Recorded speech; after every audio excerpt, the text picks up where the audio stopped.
Ano ang pangalan ng sanggol na binanggit sa Isaias Kapitulo 7 versikulo 14?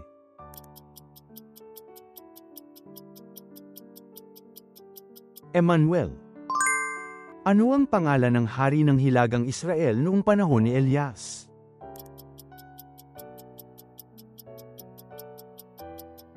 Ahab. Alin sa mga anak ni Aaron ang tunay na naglingkod bilang mga saserdote?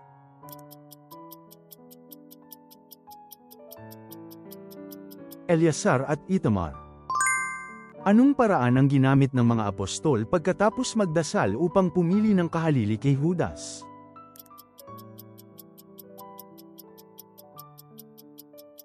Pagbabahagi ng mga palumpong, pagbunot ng palayok, paghuhula ng kapalaran, casting lots.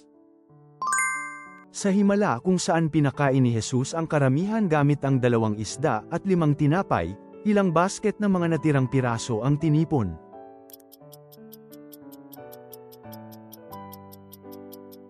Labindalawa. Ano ang sigaw ng karamihan nang papasok si Jesus sa Jerusalem?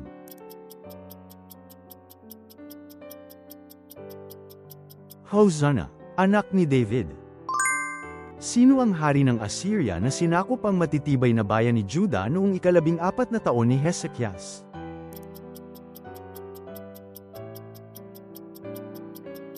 Sennacherib. Ilang taon namuno sa Hilagang Israel ang anak ni Ahab na si Joram?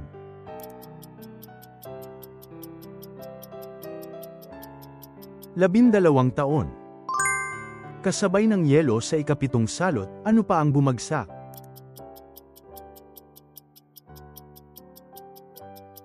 Apoy, mga bowl ang apoy. Sino ang minamahal na alagad na tinutukoy sa Juan?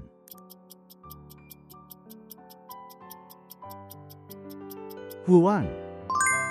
Pagkatapos naligtas si Daniel mula sa yungib ng mga leon, ano ang parusa sa mga umusig sa kanya?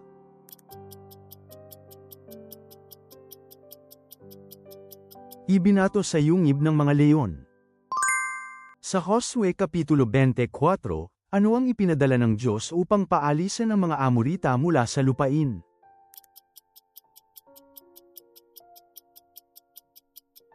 Mga bubuyog o hukbo ng bubuyog. Ayon sa 2 Korinto Kabanata 6, ngayon ang panahong kalugod-lugod, at ngayon ang araw ng,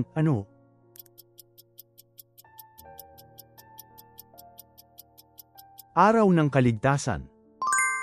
Ano ang iniutos ni Yoas sa mga pari na gamitin para sa pagkukumpuni ng templo?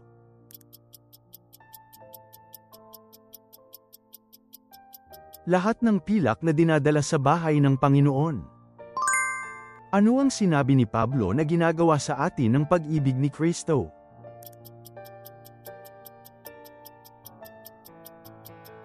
Tayo'y pinipilit at hinihikayat nito. Ano ang pinatunayan ng pagkamatay ni Kristo alang-alang sa atin?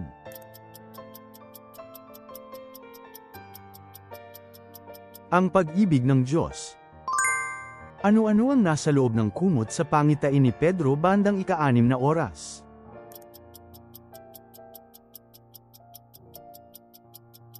Iba't ibang uri ng mga hayop na may 4 na paa, gumagapang at mga ibon. Ano ang inihalin tulad ni Jesus sa kaharian ng langit sa talinghaga bilang nakatago sa bukid?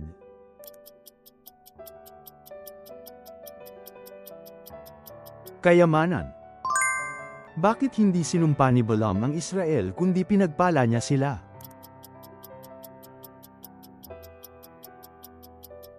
Dahil inutos ng Diyos na huwag silang sampain.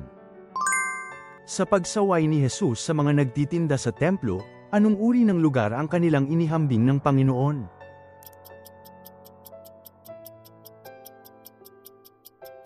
Lungga ng mga magnanakaw. Bukod sa lahat ng panlabas na paghihirap na binanggit ni Pablo, ano pa ang araw-araw na pumipiga at nagpapabigat sa kanya?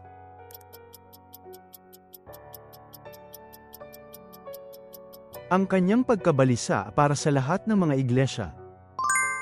Ano ang hindi natin dapat ilagay sa daan ng ating kapatid, alinman sa bagay na nakakapatisod o ano pa?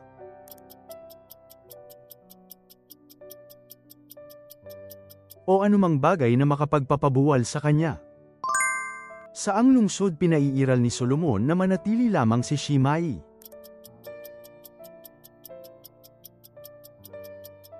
Jerusalem. Ano ang unang tukso na iniharap kay Jesus sa ilang?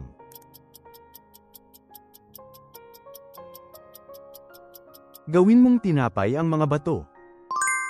Ano ang plano ni Ruben upang iligtas si Jose?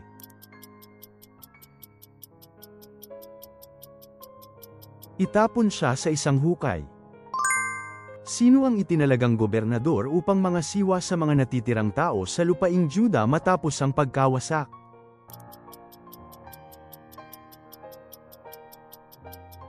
Gedalia, anak ni Ahikam.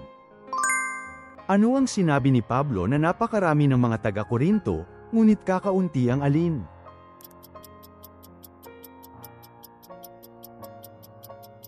Mga ama, sino ang unang nakatagpo kay Jesus matapos ang kanyang muling pagkabuhay mula sa mga patay?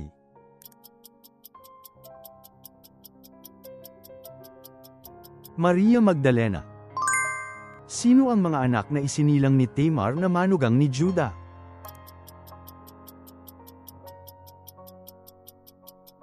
Perez at Zerah, Perez at Zerah. Sino ang sumunod kay Omri bilang hari ng Israel?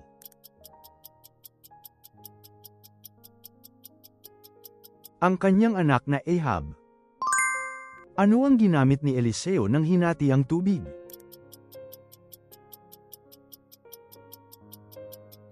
Balabal ni Elias. Sino ang tinukoy ni Jesus bilang traidor sa gitna nila sa huling hapunan?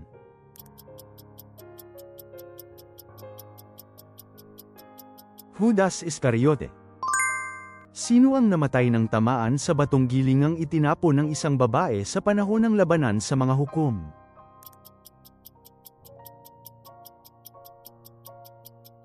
Abimelech. Bakit sinabi ni Pablo na siya ang naging ama ninyo sa pananampalataya?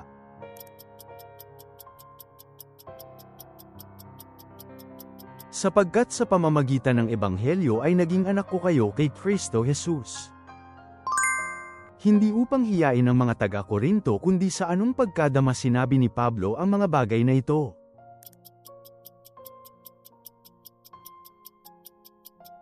Bilang pagpapayo sa inyo na minamahal kong mga anak. Pagkatapos ng muling pagkabuhay ni Jesus, ano ang ginawa ng mga punong saserdote sa mga nagbabantay sa libingan?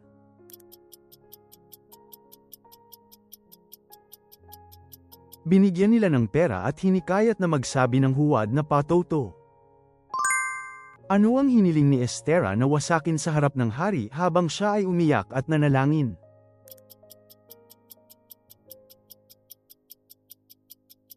Ang masamang plano ni Haman laban sa mga Judeo. Ano ang kalagayan ng Hudyo at ng Grego ayon kay Pablo?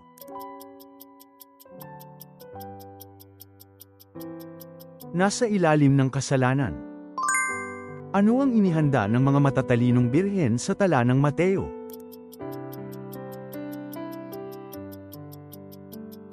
Langis.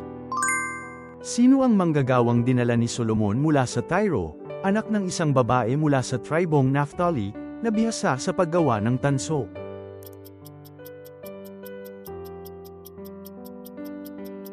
Hiram, Hiram ng Tyro. Salamat sa panunood. Ibahagi ang inyong mahahalagang puna at kaalaman sa Biblia sa mga komento. Ang pag-subscribe at pag-like ninyo ay malaking tulong para makagawa pa kami ng mas marami pang Bible quiz.